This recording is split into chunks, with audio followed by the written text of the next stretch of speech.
It is 5:32. I will call our committee of the whole meeting to order. You all had an opportunity to see the agenda. Councillor Gullickson. Thank you, Mayor Creasy. I'll move the agenda as presented. Thank you. We using the machines tonight or no? For this? Very good. All those in favor? Very good, thank you.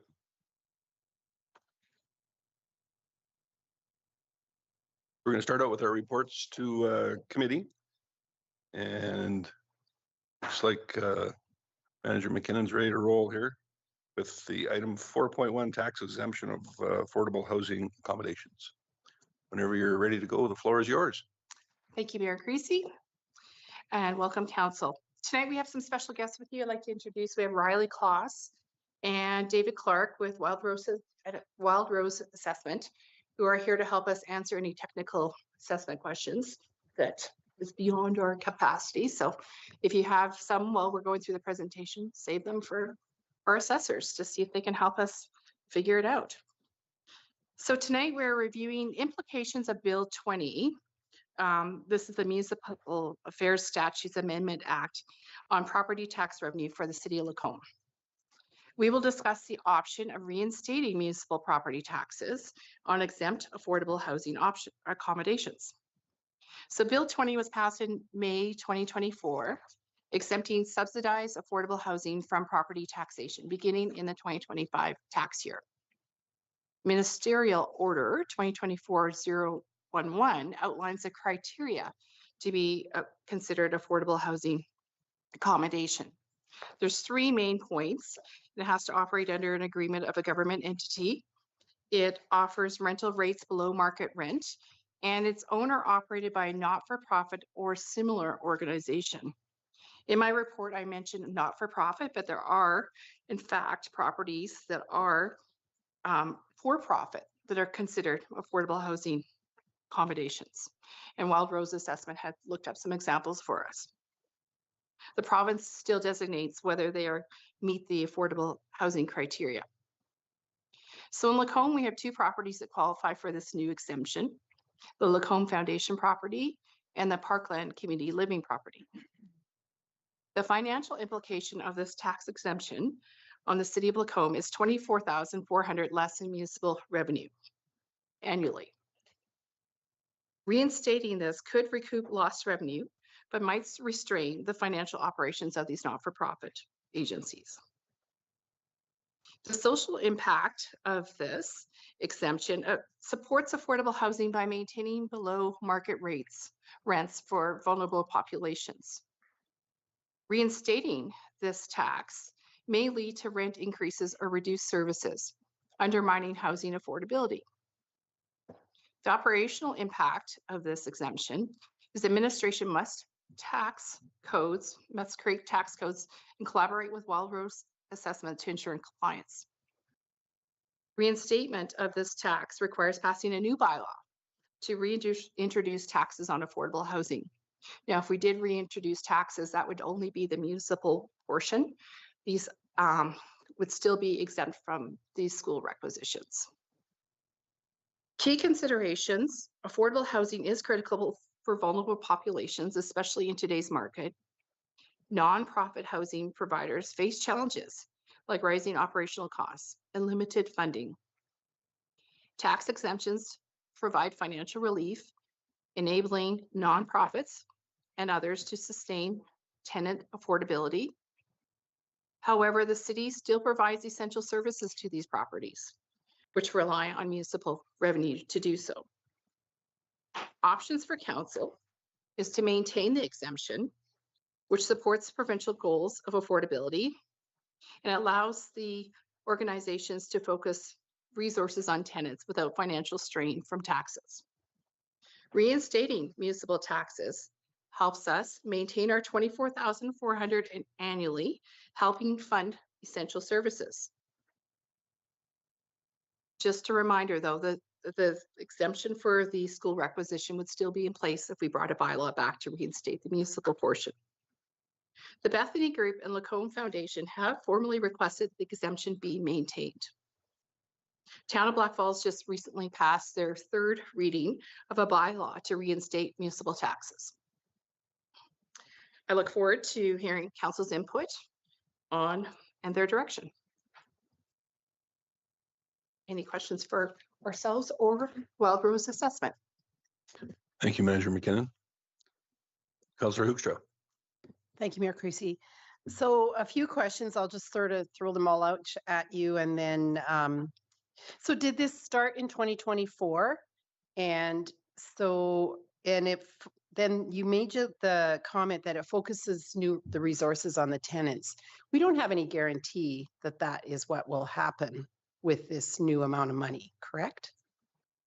Ish. Like there's no mechanism built into this.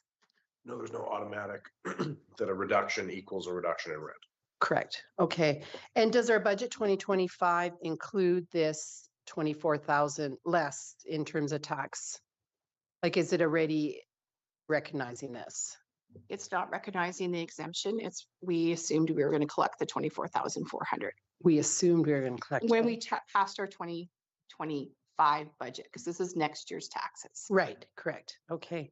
And then I just, at the very end, I was trying to take notes. Black Falls has affordable housing. How much, like a significant amount that they would pass a bylaw? They have a little bit, I think it's double what we have in value, but they have passed a bylaw so they continue to collect the municipal portion of the taxes. Once again, these affordable housing units are still exempt from the school requisition. So they still are getting an exemption, just not from the municipal portion. May I ask one more question? Yeah. Certainly. Thank you. So I guess what's the point? Why is this ministerial order in place if we can just circumvent it? I guess I reread it and wondered that. You want me to answer that? Okay. So. Sorry.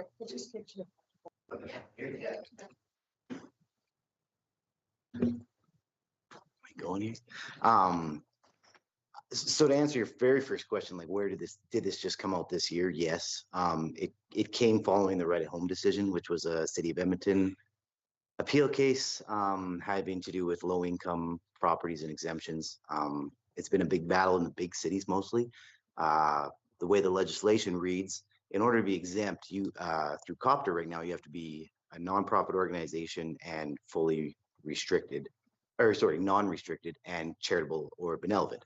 So what they're finding was there was organizations that would hit two of those factors, but you know, the example they always use is Edmonton has one where the province funds this property for Indigenous children with like orphaned Indigenous children, and because they're restricted to Indigenous only, they're fully taxable. So the province funds it, they organize it, they operate it. Like the intent is not to collect property taxes from this property, but because of the way the legislation is written, they have to. So on properties like that, they'd come around the back door and give them a grant the following year. So, but they'd still have to pay into the education tax. So for Calgary and Edmonton, that's millions and millions of dollars that the municipality is on the hook for through the education portion. So this case went all the way to the Court of King's Bench because it's still causing issues. This may not actually rectify all of the issues that could still come out of that decision. So that's kind of where it came from. This came out very quickly following that because they wanted to get Edmonton and Calgary mostly something so that they could leave all of those exempt and leave the ones that they want exempted, and then come back and tax all the ones that should be taxed. A lot of what's coming out of that is, you know, what they're quote unquote slum landlords, where the rents are significantly lower than market. They're market for what the property is, but they're significantly lower than market compared to the CMHC fees that's scheduled. Right now on this, you only have to be 10% below the CMHC rate to qualify as affordable housing, which is basically market. I mean, rents on multifamily properties are going up so fast. There's very few properties that wouldn't be under 10%. You do need to have some kind of agreement with the province. So like Black Falls, There's, Pinoka just passed, Pinoka has one property. They passed a bylaw, 2 readings of it, that they're gonna tax it as well. Still not fully decided, but yeah, so it depends where these property owners decided to build. Most of these outside of maybe your guys's, a lot of these for-profit guys got big grants from the government. So they have an agreement with the province or the feds to charge lower rates for a number of periods of time. So that's where a lot of these agreements came from. That's how the province developed these lists, is who had grants and agreements from different levels. This list started very broad. There was vacant pieces of land on these lists that the government sent out saying, hey, make sure these are exempt. So it was they didn't even realize that some of these properties never, they had an agreement to build a apartment or something on there, and it was never fulfilled. And that, so they're still juggling through these lists. They're working with the municipalities and the assessors and administration to narrow it down, but it came in quick. Everyone's kind of stick handling it a little and there's more to come. So hopefully that gives you a little background on where it's at, but yeah, either way, like she mentioned, there's gonna be big tax reductions just because of the education tax that won't be applied. Whether you guys want to charge it or not is up to you, or one or the other. We do have one place where one is going to be getting the exemption and one is not going to be getting the exemption. But that comes back to intent and the for-profit company versus the nonprofit group that's putting that money back in. So I don't know if that answered, gave you more than you were looking for or not, but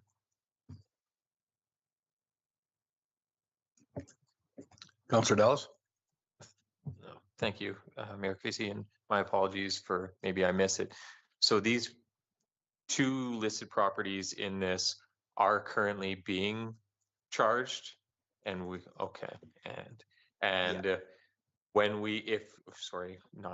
if something were to change on this, the only piece that if we were to continue charging, the only piece that would be missing would be the education tax on that. correct. Yeah. Okay. And the seniors requisitions, none of the other requisitions would be billed on it either. Okay. But they have been paying taxes up to this point. Okay. As of now, we've got them in the assessment software as exempt as of right now. So without a bylaw, they will be exempt for the 25 tax year. With a bylaw, they'll become taxable. It's the same bylaw section as student dormitories. So you guys can pass that bylaw. You guys could pass that bylaw in 2 weeks, and it would be taxable for the 2025 year.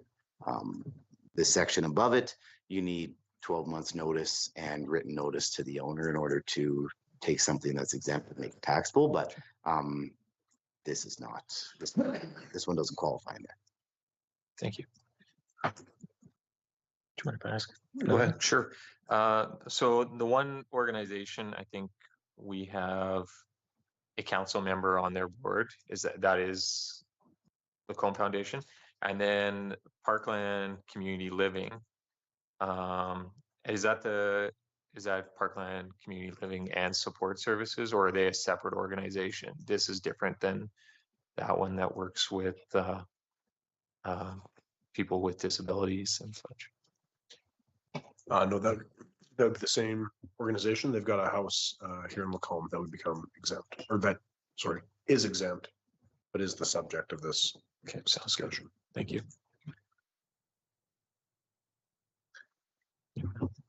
All done? Very good.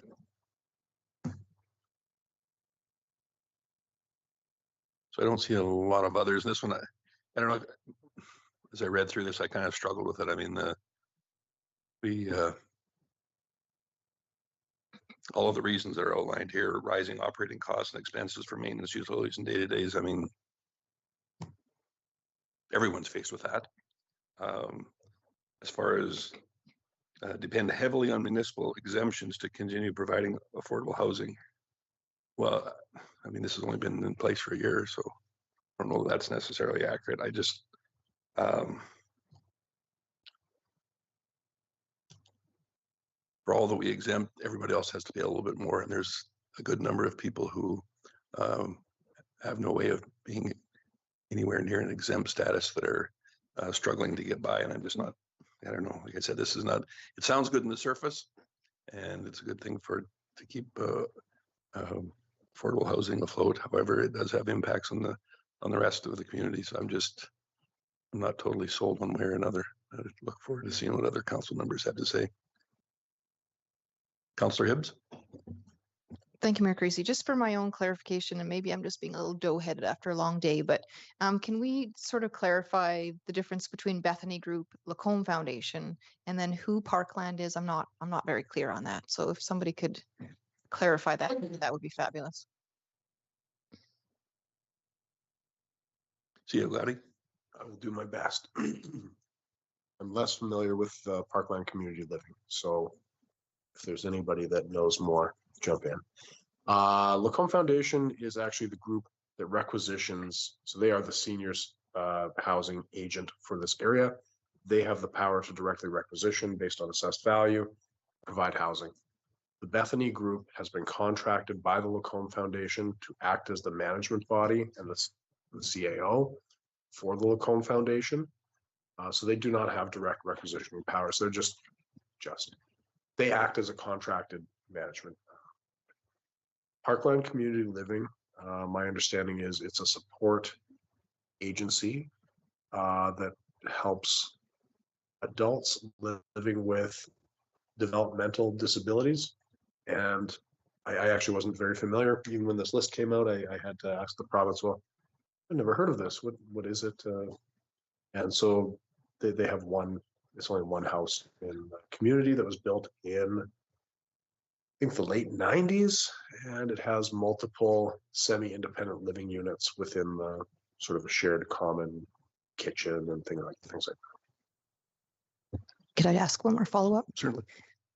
So again, for further clarification, anything that's owned by Lacombe Foundation, as was mentioned, does have requisition powers. So they do have the ability to increase the amount that they collect from the community to cover off costs that, such as things like property taxes, et cetera.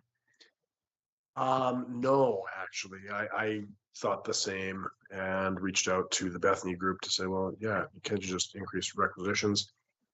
They are only allowed to requisition for properties that are supporting the lodge program. They are not permitted to requisition to support any costs associated with an affordable housing side. So, sorry, I need to give some additional context in the earlier answer that Lacombe Foundation, in addition to providing the seniors housing in Lacombe, has taken an active role in managing affordable housing units in Lacombe as well. That is, from a funding standpoint, separate from the lodge program funding. So it's like an ineligible cost, if you were to use that terminology, that they need to separately account for everything they get through requisitions versus the affordable housing, which has to be purely rent supported. Very good, thank you. Councillor Usha, you had your light on earlier. Was there something? Thanks, Mayor Creasy. I feel like I'm a little bit dough-headed, as my fellow councillors called it. So if this just started in 2024, it's, I mean, I support not-for-profit and all that, but it can't be truly a financial burden yet because they would have budgeted to pay for it in 2024. So am I going the wrong way here? So I struggle with that this is causing undue hardship when it was something that was always in place for them. And if we have the ability to still charge municipal taxes, I feel like we should, in fairness to the rest of our citizens, as the mayor was saying, that if they don't pay it, well, someone else will be paying it. So I don't know. I'm on the Affordable Housing Committee, so wouldn't mind hearing from my fellow counselor on that committee, but I really struggled with this report, so. Councillor Gullickson. Thank you, Mayor Creasy. I agree with Councillor Hoekstra. Is that enough statement? I think it seems strange to me that, we're just looking at this now. I think it should have been in front of us earlier when we were doing our budgets and so on. I think it's a little bit, I don't know, just seems wrong timing to me, but I don't support it. I think we should be charging the tax on these buildings. Councillor Ross. Thank you, Mayor Creasy. So, who owns the assets of the $24,000 that's taxable, or that, like, how many buildings, and like that's got to be fairly significant. So, somebody has to own these assets. That it could be a profit if it was liquidated. So, if these taxes generated, then like there's still a profit motive. That way I see this in somewhere, because it's an asset that since it's taxable. Is that correct, or am I? How would that be? Yeah, they're operating similar to a common apartment building, like as far as rental rates and expense rates, and yes, like they would be essentially, yes, like they should be operating there. They are operating very similar. So yeah, they'd still be profitable. I mean, one of the main perceptions, I guess, that's been put forward that we hear a lot is this is a lot of the province trying to give a big exemption to help affordable housing on the backs of making the municipalities be the ones to actually charge it. So the province is saying we're passing legislation to not tax affordable housing. This is a big initiative and a big part of how we are helping the affordable housing. Which, hey, also results in you guys losing this tax revenue. And if you want to gain it back, you can, but now you have to be the bad guy, essentially. And these rates change significantly, right? I mean, there's we just in municipalities that we do, we have $7 million properties. We have $600,000 properties, $1 million properties, like assessments. So yeah, there's some large ones. You start getting to the bigger cities, and the numbers do get there. And what comes in the future is who knows too, right? That's kind of our always, it's easy to make a decision, easier to make a decision on what's in front of us, but there's a lot of financing now that's available through for affordable housing. If you can hit their thresholds, you can get better interest rates, you can get funding. As the assessors, we're concerned what happens now when they start applying to us and you guys as a combined group. Like if they start applying, if we have some pretty big buildings coming in, hitting those thresholds, are they going to start applying for these grants or exemptions? I guess that's an unknown, but that's looking forward. That's something definitely high on our radar.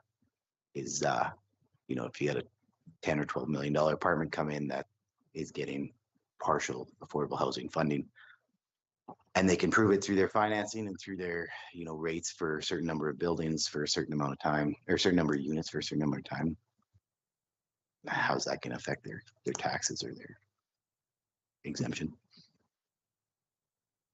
Not to make it scary, I guess. CEO Gowdy. Just a clarification, it's possible that the properties could be held by a for-profit company, but in these specific instances, they are not for-profit companies that are in Lacombe applying for this today. In the future, it's possible that for-profit entities could achieve these, agreement with the government, below market rate rent criteria, but that's not the case today. Today, it is only not-for-profits within the city of Lacombe that would be affected by this decision.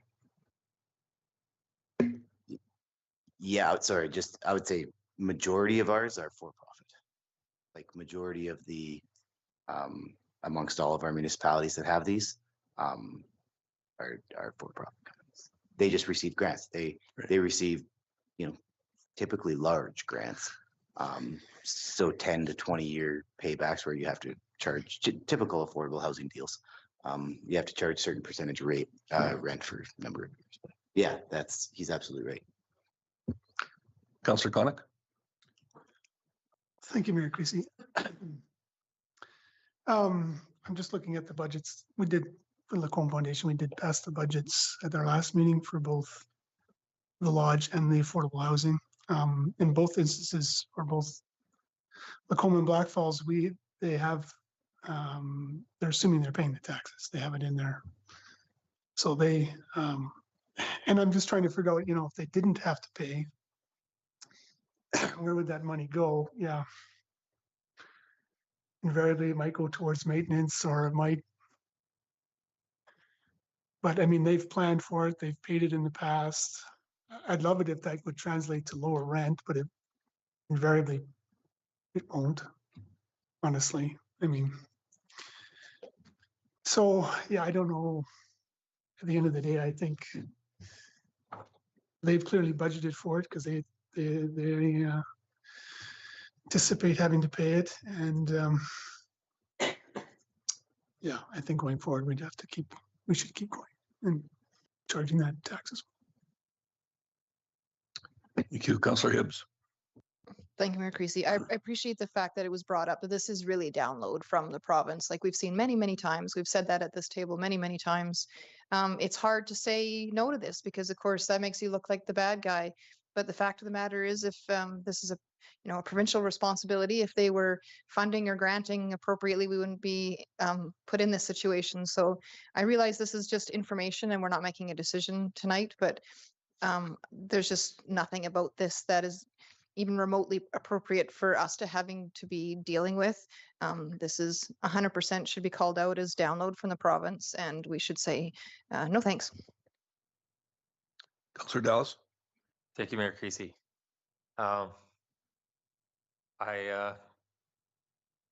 am uniquely opposite of most people here tonight. So usually I get a couple people on my side, but I actually would be in the favor of making these properties exempt. I've had family work and on the board of Parkland Community Living, and I've been in several of their homes. And so I appreciated CEO Gowdy's comments that although some of these organizations do hold large amounts of property, when you do sell them, it's not like the board gets to cut a check to themselves and say, thanks for the profit. All they've done is just reduce their capacity for vulnerable members in the community. And of this 24,400, based on the other properties I have seen of this likeness, my guess is the large part of this, maybe over 3/4 of that 24,000 would go back to the Lacombe Foundation. And a much smaller portion would go to the Parkland Community Living. But I do see the points that people have made that this is a download, but if it's not going to be funded by current government and likely not going to be funded by the current government in the future, then some people do have to look out for our vulnerable community members. And I think it has to be us if it's not going to be other people. So that's my thoughts. Thank you. Thank you.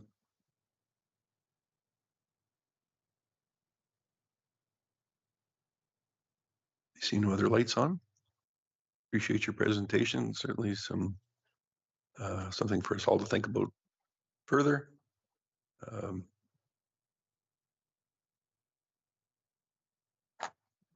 Was there anything you wanted to say in closing? Manager McKinnon or the rest of the team there? Very good. Thank you.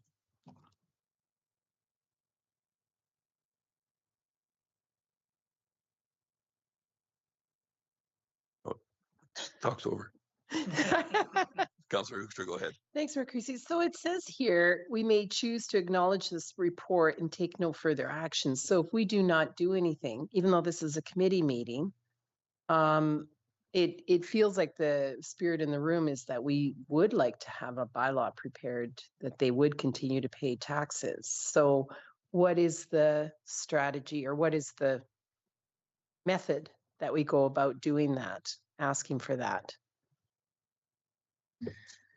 Yeah, so right now it's in as exempt. Exemption, mentioned, yeah. so, I mean, we would prefer if it was done prior to sending out the assessment notices. I don't know if it necessarily has to, because this is the first year.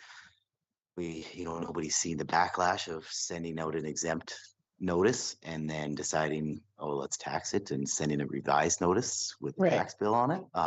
So we would strongly appreciate and push to pass it prior to sending out the assessment notices. I mean, we can make a revision on that right up until you guys are printing and mailing those notices. Okay. So, probably a month, I would say, is enough time, but just not a lot of time. But yeah, that I would suggest, if you wanted to do it, doing it prior to sending out the assessment. But that's just my opinion. Manager McKinnon, do you happen to know what that date is offhand? Thank you. So in fact, there is ample time for consideration of this in the new year, if that was the meaning of that. Okay. Anything else? Councillor Connick. Just for, I know Councillor Hooster had asked, but Black Falls has 4 single-family homes and 16 townhomes that are classified as affordable housing.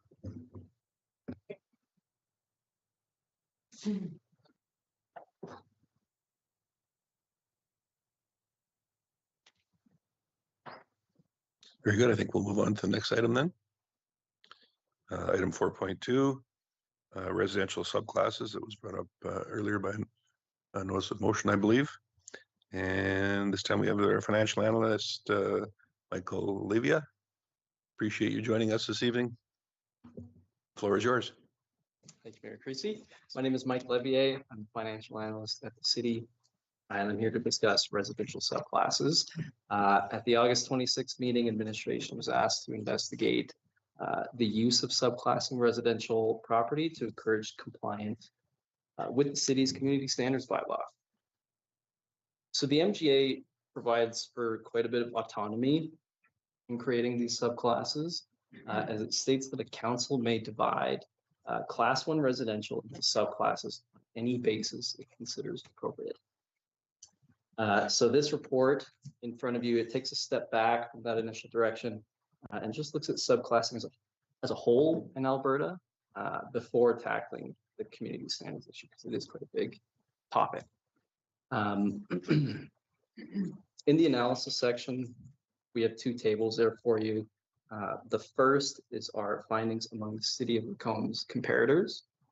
Comparators being municipalities that are similar to Lacombe as deemed by the province. And out of those comparators, only 3 of them subclass residential property. Since this gave us a pretty small sample size, we broadened the scope a bit to check out the town of Banff, the town of Canmore, and all the cities within Alberta. Out of these extra 17 municipalities that we reviewed in that second table, 9 of them had residential subclasses. So in those tables, I won't go too deep into the findings, but I mostly just want to show some trends, give some definitions on what it all kind of means. So doing a quick scan through them, you'll notice that there's some similarities in them that do subclass. There's kind of a big 2 of subclasses, which are vacant residential and multifamily residential. And then if you look a little closer, you'll see that the city of Wetaskiwin and the city of Edmonton have adopted another subclass, which is mature area derelict subclass. And that one is a bit of a hot topic recently, just because it was a new and bold subclass that the city of Edmonton came up with recently. And then in that third column on those tables, it just shows how we compared the rates. So it's the subclass rate that we compared with the municipality's residential rate. You'll see that the rates are usually higher for those subclasses as a way to kind of discourage those types of developments and behaviors. Just going to bring you to the next section now, which defines these subclasses, give you some more context. So again, the legislation permits council to create and define these subclasses as they consider appropriate. But for the most part, they're pretty standard among municipalities in Alberta. So quick here, going through that list there. Vacant residential, they're usually lots that are undeveloped without any notable physical construction for a specific period of time. That's usually 7 years. Multifamily are lots with structures with 4 or more self-contained dwelling units. So buildings like apartments, condos, townhouses. And then the derelict, those are lots that contain structures that are falling into significant disrepair or just uninhabitable. It could include structures that are deserted, boarded up, has an order indicating it's unfit for habitation, abandoned during construction, abandoned during demolition as well. And then the last one, it's kind of an interesting one that only the town of Canmore has adopted. It's a tourist home. That's a specific property for which an official development permit for a tourist home has been issued. So with that extra context, we've got some discussion points on 2 of those subclasses in the next section, starting with the multifamily. So I've kind of started it with a blurb on urban sprawl because it is a significant challenge that we think municipalities are facing today, which is being quick geographic expansion, often correlated with increased energy use, pollution, traffic congestion, and less green space. Incentivizing multifamily residential development has its pros and cons. I'll start with some pros. It's, denser structures provide more tax revenue per square footage in a city or town, municipality than single family homes. Municipal services can be delivered more efficiently to residents in denser areas, which allows for more efficient spending of city resources. And then finally, green space is preserved for longer. So some ways to encourage multifamily development is to provide tax incentives, something like a percentage discount in the first 3 years of operating, or even just creating a subclass for multifamily and reducing the mill rate. Now those methods kind of brings on the cons of encouraging that kind of development, right? Reducing those taxes results in significant loss tax revenue, increases the tax burden of other property owners in the city. Another disadvantage is that large corporate out-of-province investors, they might be encouraged to buy up some land in Lacombe, which could result in some hostility. Moving on to derelict properties, which is, I know, the main point of this report, but derelict properties, they present their own challenges because they cost a lot to the city with numerous inspections and visits from bylaw and fire. So taxing these properties at a higher rate, it's a new concept to the industry. Only 2 cities in the province have passed the bylaw so far, City of Wetaskiwin and the City of Edmonton. Since implementing the derelict subclass, the City of Edmonton identified about 200 derelict properties out of their 430,000. The City of Wetaskiwin identified about 10 out of their 6,000. So it seems that the subclass, it's being applied fairly strictly in these 2 cities, but the definition, there's some gray area in the definition, it seems, because it reads that it can apply to both uninhabitable properties, but also rundown properties. Currently a number of appeals in process that should provide some more insight on how the assessment review boards see derelict properties. But in closing, I think implementing a bylaw to subclass these properties, these derelict properties, at a higher rate, it should encourage these property owners to be compliant with our community standards bylaw. But it's just unclear right now whether or not these non-compliant properties will actually be assessed as derelict. So that's the report. To help answer some questions.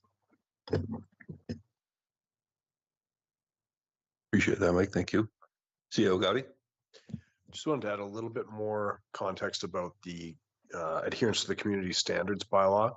To give you an idea, in a given year, our bylaw enforcement department would deal with between 200 and 400 community standards violations by property owners currently. And so they're tackling that using the provisions of the community standards bylaw by 468, which has some fines associated with contravention.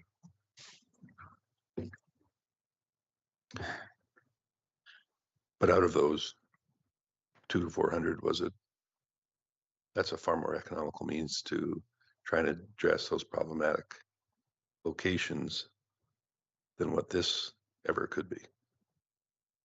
And far more economical. Yes, I think it is far more economical. The argument could be made, maybe it's less effective, but there is provisions for escalating fines against repeat offenders. Councillor Ross.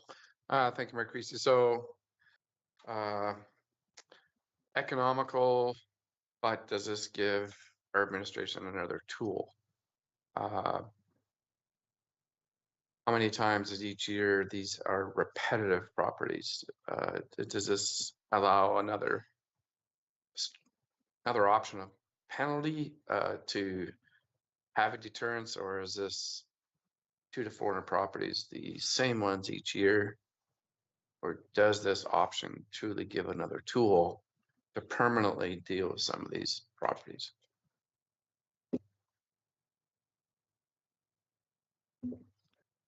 Everybody's stepping up to answer that one. See you, Gowdy, go ahead. It is another tool, but it's one that carries quite a bit of administrative burden because you need to first define this new class, then pass a bylaw associated with it, and then be willing to legally defend your decision about, whether a property is derelict or not. And then when they say, well, I'm no longer, I painted the house or whatever, new owners, or whatever it may be, you need to go back and reinspect. And I think you may be better on the community standards bylaw side.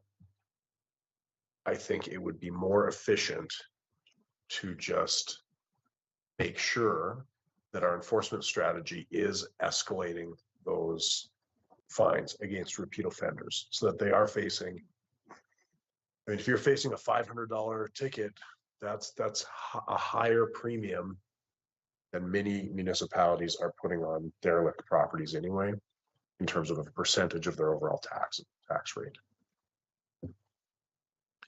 Councillor Dallas. Thank you, Mayor Creasy. I think you answered most of my questions that I was going to ask, but I guess, is this subclass is just blanketed for the entire community, or do we have to identify them, give public notice that we're going to be changing? It's not a zoning change, it is just a addition to, say, an R1, and so it wouldn't require 3 readings, public notice, and then 3 readings to reverse it back to regular status? It would be a blanket across the community. So the actual establishment of the authority to do this subclassing would be 3 readings, but to my knowledge, it isn't like 1, 2, 3, 4, 56th Street is hereby, declared derelict through a 3 reading process. I think that is something that the assessor determines each year. So, Yeah, correct. Yeah, we basically take these definition, if that's the best way to put it, of what would classify in, if it's boarded, if one boarded up window would classify it, or it's got to be 2 or more.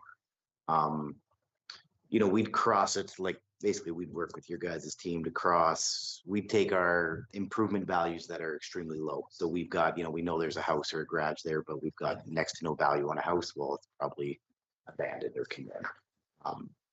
We'd work with your guys to, if utilities haven't been connected to the property in X amount of time, but we know they're paying their garbage and recycling bill, somebody might be living in there for 24 plus months without any water. Right. So that would be kind of a flag to check it out. It would be a little bit difficult. I mean, we don't necessarily want to be knocking on their doors and saying, hey, can we come look inside your property and see if it classifies as that. So like that's, you know, it's similar to probably a tax sale type property where, you know, the work would be done from the street and the behind the scenes work. Yeah, it's we don't currently have any, like you said. Actually, Pinoca is considering a bylaw. It's very specific to each municipality. Councillor Conick. Thank you, Mayor Creasy. I found the report kind of intriguing, actually. I struggle though with to try and figure out what, I don't know, of any properties in our community that would even fit into the derelict residential class, given what's here. I mean, I don't know how you can throw someone in here who doesn't cut their grass on time. Well, now they're derelict. Like, I don't know how you. I don't know. I was actually more intrigued by vacant residential. I thought, well, that's a kind of cool idea, because there are a few properties in town that have been vacant, it would seem, forever. I don't know why, but so that aspect of it I thought was interesting. But as far as anything else, I struggled to see how this could alleviate some of the concerns we have with community standards, to be honest.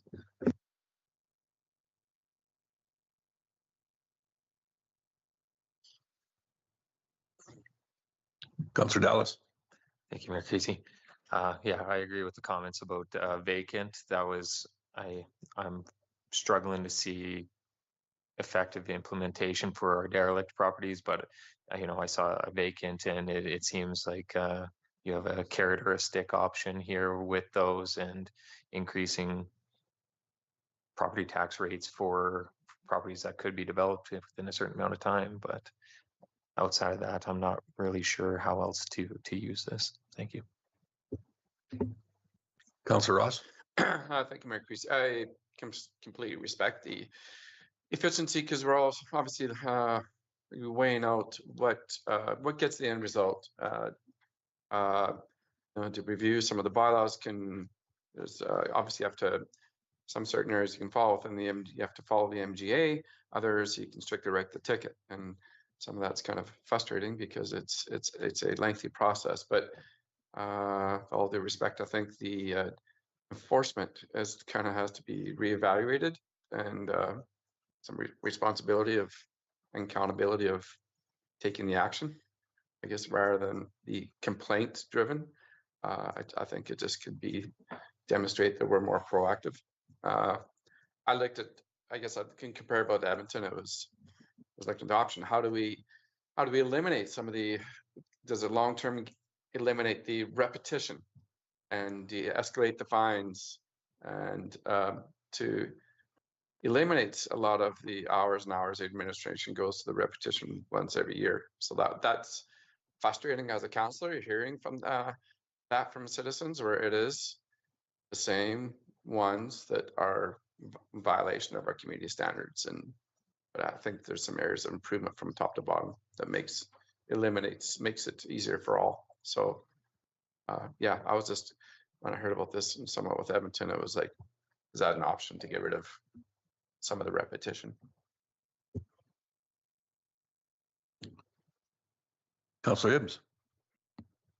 Thank you, Mayor Creasy. Not to belabor the point, but I did actually find also that the vacant lot was interesting. I also thought that the tourist one was interesting. Now, of course, that's not a major issue in this community, but it did bring to mind things like, Airbnbs, bed and breakfasts. And then it sort of snowballed into thinking, well, what about home-based businesses? Not that I want to penalize, home-based businesses, but there are subclasses that we do kind of ignore in this community. And more so, there are definitely some home-based businesses that are not regulated of any sort because they haven't come to the community and actually asked for proper licensing, but we know those activities are happening. But anyways, this just sort of snowballed. I'm not thinking that I'm going to pursue that, but I'm just wanted to say it out loud so that you guys heard about it. Maybe it does develop into something in the future, but yeah, I find this subclass issue very, very interesting, but I don't see it working for derelict or community standards issues. Councillor Gullickson. Thank you, Mayor Creasy. My feelings are similar. Just let's enforce our community standards by law and make sure that we do it right. And I think that's good enough. I don't think we have to get crazy here. Likewise, I think that it's great to explore these options, and certainly one that's available. Perhaps one day when it becomes more necessary. I'm thankful that I don't believe that it is necessary at this point in time. We do have mechanisms to bring these properties up to standards, and that is, I mean, if we're being honest, that's an ongoing process that is never going to end. As much as we'd like to have compliance in all areas, that simply isn't going to happen. Otherwise, we wouldn't have to have bylaw officers in that regard. So yeah, this seems like an extreme amount of work and input for administration. For by the looks of the data that we have here from other communities, I'm going to suggest that ours percentage of applicable properties is even less than some of those. So we're talking about very few that would even be eligible to, by whatever mechanism, to even fall into this subclass. So I really don't see the amount of work in here that can justify any positive outcome. So I think it's going to be problematic.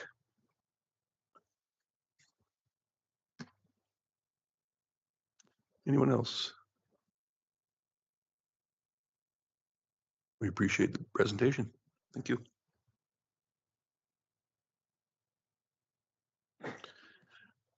Director Piche, item 4.3 is the update on phase 1 of the fire station.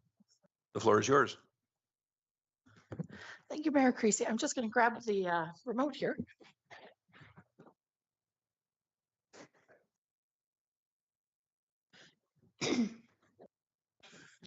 So this evening, we're doing an update on some of the requirements of the preparation process to ready the property for the future development of the future fire station. Some of the tasks that are included that we have done to date is preparing the removal of the habendum clause, conducting a survey of the current fire hall's neighborhood, and editing the standard operating guideline to ensure the use of sirens is mitigated during nighttime hours. And lastly, prepare to source out an architect for the Functional Element Design Committee. There we go. So we did initiate removal of the habendum clause. The process that we had to take was send an application to the Director of Cemeteries to remove the habendum clause at 4410 Woodland Drive. And the documents that we sent in were a surveyed plan of the land identified being changed from the cemetery use to the fire station, a statutory declaration that no burials are on the land intended for use, and then a confirmation that no plots have been sold in the planned area for alternate use. There has been no indication of how long this takes at this point, and we will be awaiting pardon me, and we will be awaiting the document. Once the documents are reviewed by the Director of Cemeteries, they should provide the city with a response. The next thing we did was a survey of the current fire station's neighborhood. So the survey was completed to determine the impact of the current fire station on the neighborhood. We did a area of 100 meters from the current fire station. Normally it's 60 meters, but we went a little further out. And there was a total of 62 properties that were eligible for being surveyed, and we had 54 responses from those neighbors. And there are a total of 8 questions asked, and we'll be going through each of those questions. But as you can see, there's the fire station is the triangular center there, and then 100 meters out. So the first, oh, sorry, yeah. This is the existing one.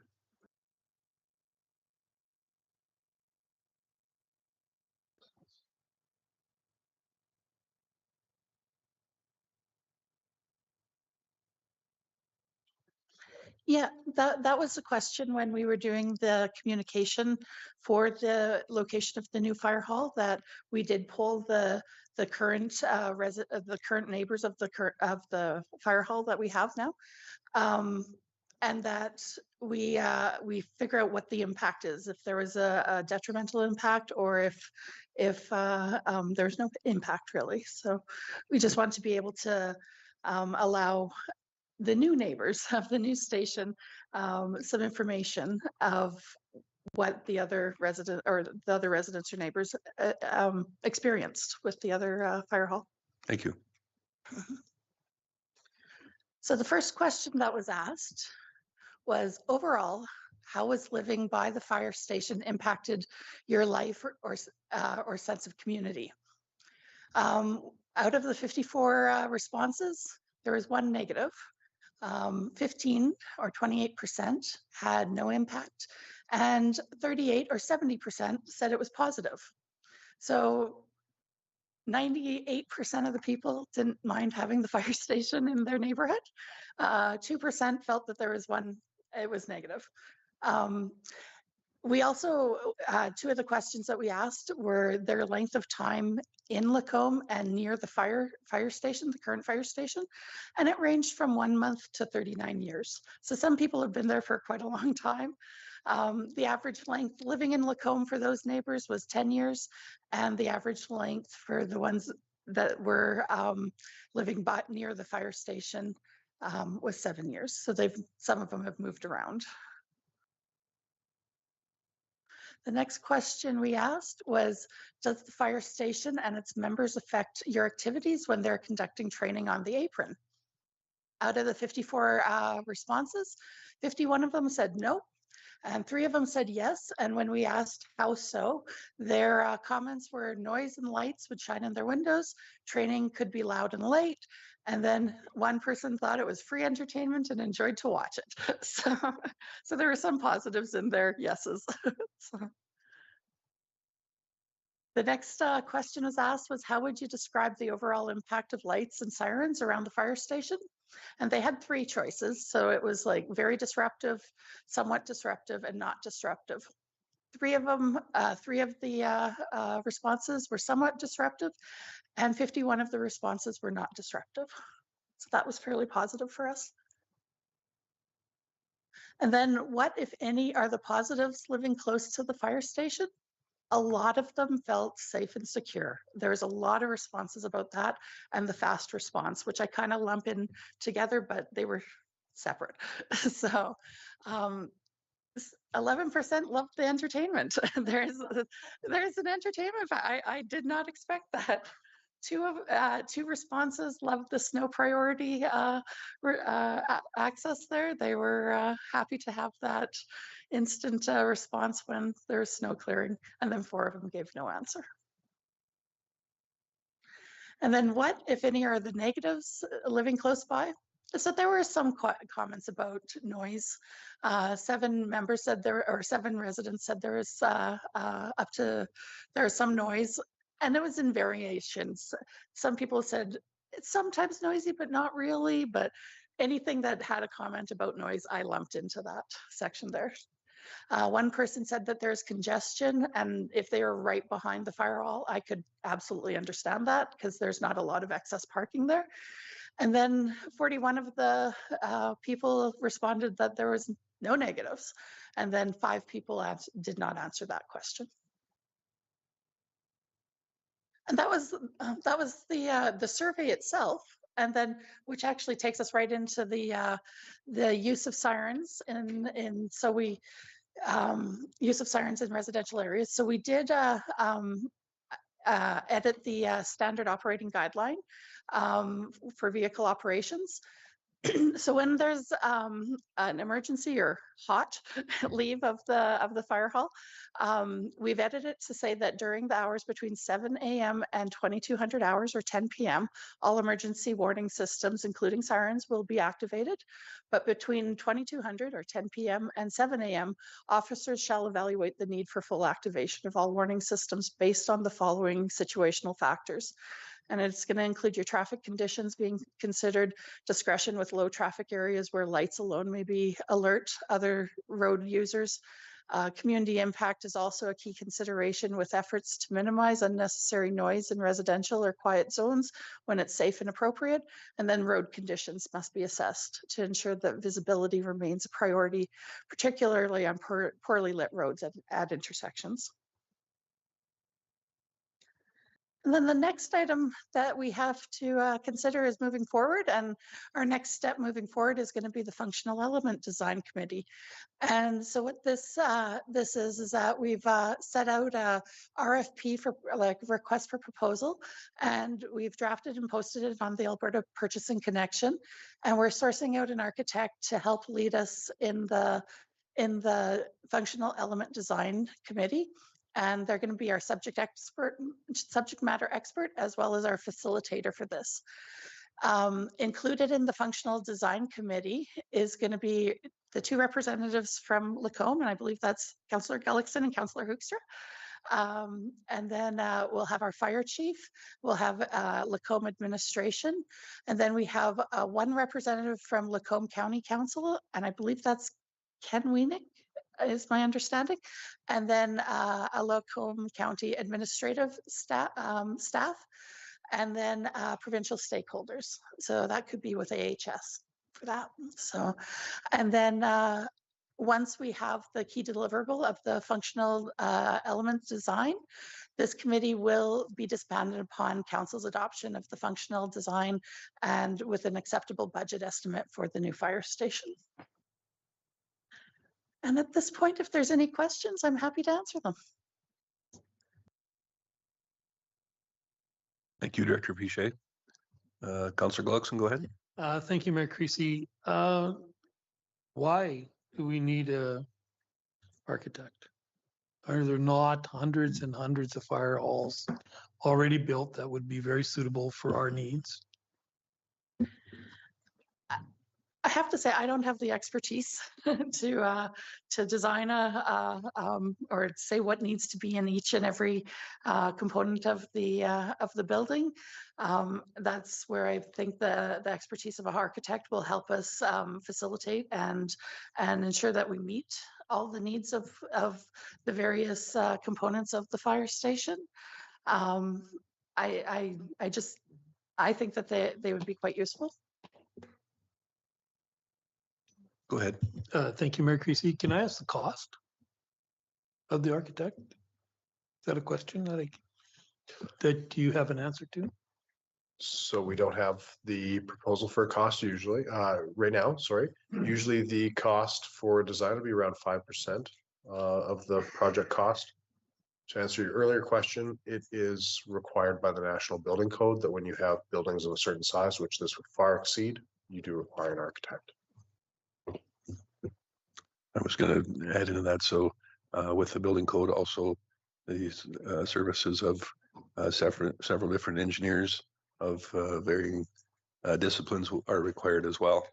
And that is really not something that can be circumvented in order to get occupancy of the structure when it's complete. For sure. I can understand all the building code issues and all that kind of stuff. I just think that the design is probably out there for us already. I think it's just if we have to have somebody pretending to do a design, I mean, literally. And 5%, wow. Oh, I didn't think it'd be that high. I think you'll find that the professional services involved that are perhaps in excess of 5%, and it's many hundreds of thousands of dollars for sure. Councillor Connick? Thank you, Mayor Creasy. Just to the survey, I had to chuckle when I saw the results. That my mom is one of those that lives behind the fire hall, and 6 firemen showed up on her front door, and she didn't answer the door because she didn't know what to make of that. 6 burly guys in fire uniforms, but maybe had there been 2 of them, she might have answered the door. But anyways, she did say to me that she will miss the fire hall when it's gone. And her only complaint was that sometimes it can be noisy, but I get the entertainment thing because there's quite a few seniors back there. My dad would love watching those guys. So sorry. I just had to bring it up. I had a good chuckle when I saw it. I don't think the public engagement was intended to be an intimidation thing, so.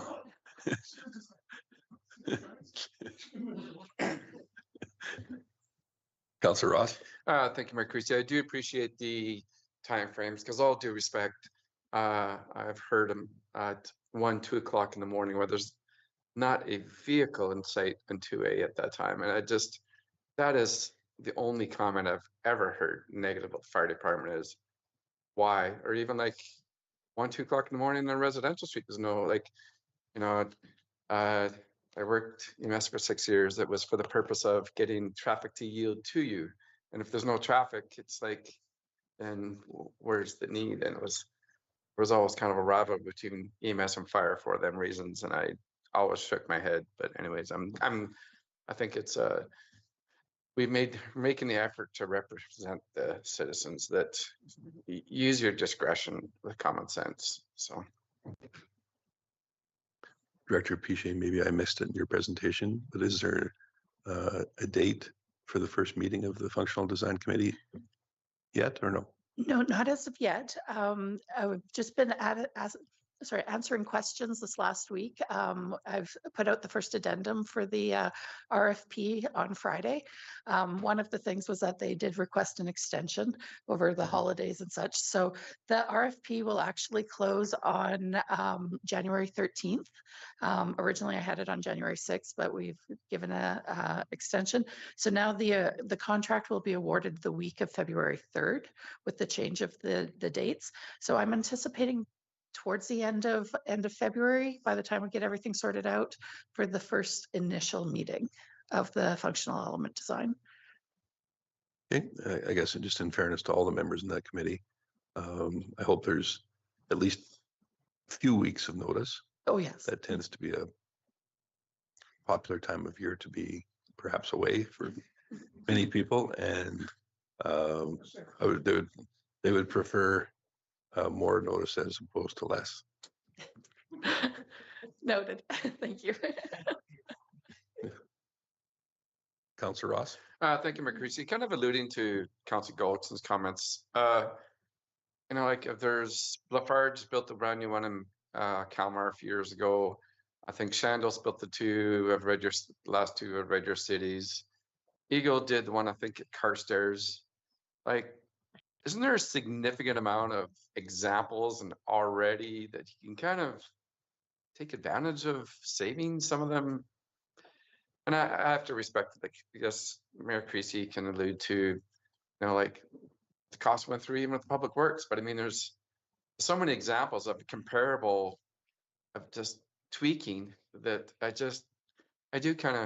do agree with the councillors that are on that committee. It's just, there's some very recent structures that are recently built by credible builders that is just pick it, tweak it, so to speak. But it sounds simpler, and I know it's not, but there's a lot of new fire halls been built within an hour of here that could easily have a great tour for the day. So there is, but I guess just so everybody's on the same page, that the professional involvement is not an optional thing.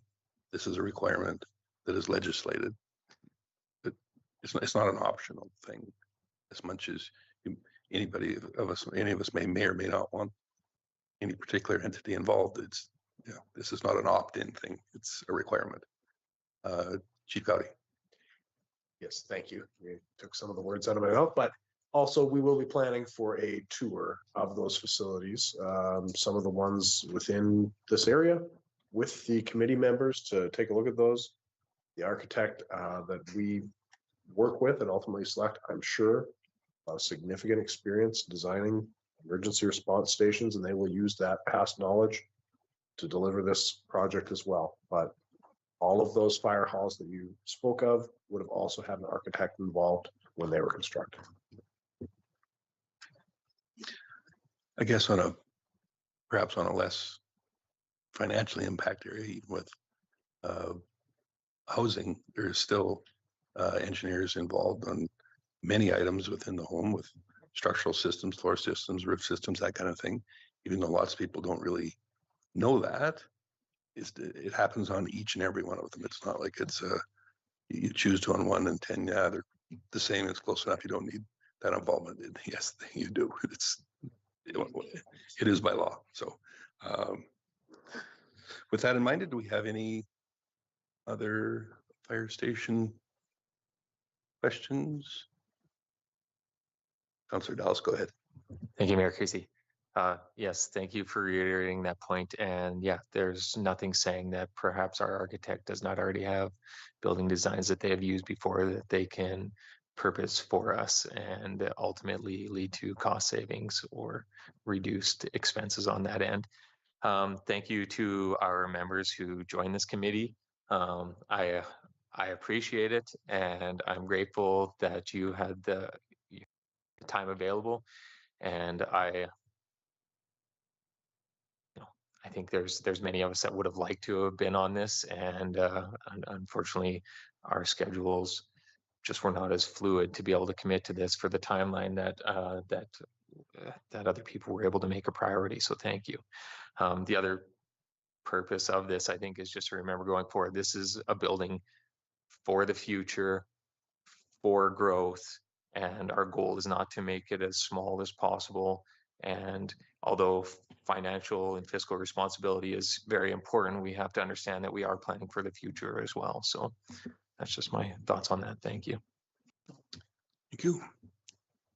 Councillor Gullik. No, I'll leave it alone till the committee starts.